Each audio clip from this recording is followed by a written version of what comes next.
पुरुषों को गलत तरीके से इतिहास को तोड़ मरोड़ को पेश किया गया है। इनके खिलाफ एफआईआर हो, इनको जेल भेजा जाए, अन्यथा क्षत्रिय समाज इनकी टांग तोड़ने का काम। लाल सुमन का पुतला फूंकने के बाद जो आक्रोश है वो हम आपको दिखाते हैं। हमने रामजी लाल सुमन जो समाजवादी पार्टी के राज्यसभा सांसद हैं, उन्होंने राज्यसभा में बहुत ही अपमानजनक बयान दिया है। आपको भी ये विदित है। उन्होंने कह दिया है कि बाबर को बुलाने के लिए राणा सांगा ने जो है बुलाने भारत में राणा सांगा ने बाबर को बुलाया है, लेकिन ये घोर निंदनीय है।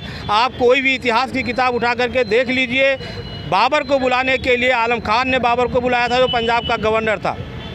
इब्राहिम लोदी को हराने के लिए आलम खान और दौलत खान, इन दोनों ने बुलाया था। और वो आदमी जो इब्राहिम लोदी को 2 बार युद्ध में हराया था, राणा सांगा जी ने, खतौली के युद्ध में भी हराया था, धौलपुर के युद्ध में हराया था। जो आदमी 2 बार किसी को युद्ध में हरा सकता है, वो किसी की मदद क्यों लेगा हराने के लिए? राणा सांगा जी ने 2 बार युद्ध में हराया था, तो राणा सांगा जी ने बाबर को नहीं बुलाया था। ये घोर अपमानजनक टिप्पणी है। हम इसका विरोध करते हैं और ये मांग करते हैं कि राज्यसभा के जो सभापति हैं कि जो उन्होंने बयान दिया है सपा के सांसद ने, उसके पूरे बयान को कार्रवाई से निष्कासित किया जाए और उसका संसद किया जाए, पूरे कार्यकाल के लिए उसको निलंबित किया जाए। अरे महापुरुषों को गलत तरीके से इतिहास को तोड़ मरोड़ को पेश किया गया है। इनके खिलाफ एफआईआर हो, इनको जेल भेजा जाए, अन्यथा क्षत्रिय समाज इनकी टांग तोड़ने का काम करेगा। सपा नेता रामजी लाल सुमन के इस बयान के बाद से अभद्र टिप्पणी जो उन्होंने दी है, उसके बाद से आप देख सकते हैं कि राजधानी लखनऊ में काफी आक्रोश देखने को मिल रहा है। लोग हुसैनगंज से विधानसभा घेरने को वहाँ कर रहे हैं। एफआईआर शासन प्रशासन भी यहाँ पर मौजूद है।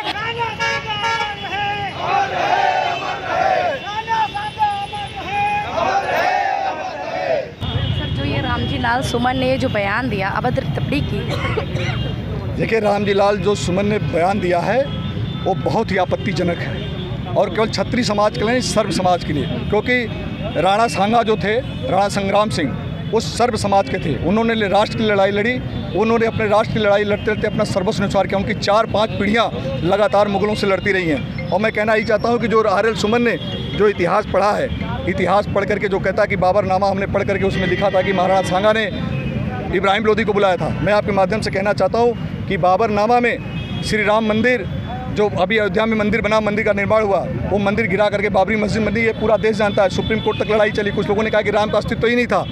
तो उस बाबरनामा में मैं आर.एस. लाल सुमन से पूछना चाहता हूँ कि उस बाबरनामा में क्यों नहीं लिखा कि बाबरी मस्जिद गिरा करके ये श्री राम मंदिर गिरा करके बाबरी मस्जिद बनी है? ये बाबरनामा में नहीं लिखा है। तो इससे प्रमाणित ये होता है कि बाबरनामा कितना सत्य है। अलग अलग समय पे अलग अलग राइटर थे, अलग अलग लोगों ने अपने अपने हिसाब से इतिहास लिखा। दूसरा जो मेरा सवाल है, वो कहता है कि इब्राहिम लोदी को राणा सांगा ने बुलाया।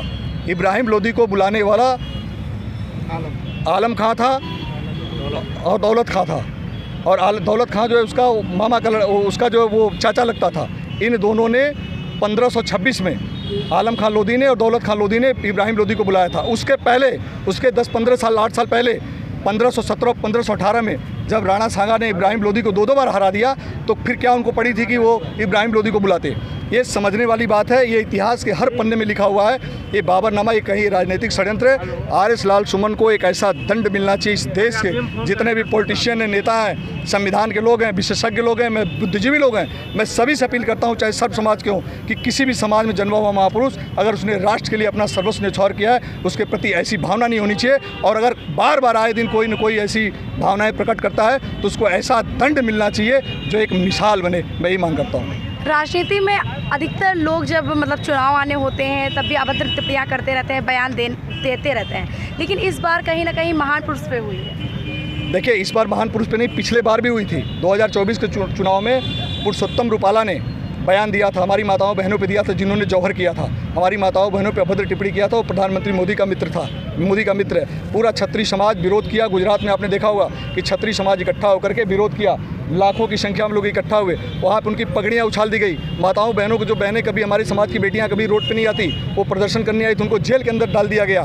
इतना विरोध प्रदर्शन हुआ और विरोध प्रदर्शन पूरे देश में फैला, उसने माफ़ी भी मांगी। लेकिन हम लोग चाहते थे कि प्रधानमंत्री जी आपका मित्र है, गुजरात का है, एक बार अपने मुंह से बोल दो कि इसने गलत बोला है। लेकिन प्रधानमंत्री का जिद, प्रधानमंत्री का घमंड वो माना नहीं। अंततः उत्तर प्रदेश के छत्रियों ने और मध्य प्रदेश और कई स्टेट के छत्रियों ने अपनी बात धूल चटाई और 250 पे आके सिमट गए। और यही तरीका रहा, यही चीज़ होती रही तो जो पार्टी, जो लोग भी हम अगर समाज के खिलाफ बोलेंगे उनको वो समाज ख़त्म करेगा। मैंने बता दिया कि मेरी केवल मांग है, मेरी बात अगर आपकी मीडिया बहुत अच्छी है तो पहुंचा दीजिएगा। उत्तर प्रदेश के माननीय मुख्यमंत्री जी से मांग है कि माननीय मुख्यमंत्री जी, अभी महाराष्ट्र के में एक सदन चल रहा था, सदन के अंदर अब्बू आज़मी ने औरंगजेब की तारीफ़ की थी, वहाँ सारे लोग आग बबूला हो गए। उत्तर प्रदेश के मुख्यमंत्री जी भी सदन में गुस्सा गए। उन्होंने कहा कि अब्बू आज़मी को उत्तर प्रदेश भेज दो, मैं सबक सिखा दूंगा। तो मैं माननीय मुख्यमंत्री जी से कहना चाहता हूँ कि दोहरा चरित्र क्यों, ये डुअल कैरेक्टर कैसा है? जब आप अब्बू आज़मी के लिए आपका इतना गुस्सा होता है कि उत्तर प्रदेश भेज दो, सबक सिखाएंगे, तो आपके उत्तर प्रदेश के 2 सांसद, एक इमरान मसूद जिन्होंने औरंगजेब की तारीफ़ की, खुल के तारीफ़ की, वो भी उत्तर प्रदेश का, दूसरा RL सुमन ने अभी महाराणा सांगा के ऊपर अभद्र टिप्पणी की, इस पर कब बोलेंगे आप? और एक और बात बता दूं आपको, अवैधनाथ, योगी आदित्यनाथ जी के गुरु जो थे वो अवैधनाथ थे, अवैधनाथ जी महाराज। अवैधनाथ जी के गुरु जो थे वो दिग्विजयनाथ जी महाराज थे, वो भी सिसोदिया वंश के थे, इसी महाराणा प्रताप के वंशज उसी वंश के थे। मैं योगी जी को कहना चाहता हूँ कि वो भी इसी वंश के थे, तो क्या वो गद्दार हैं? महाराणा सांगा गद्दार हैं, सिसोदिया वंश गद्दार है।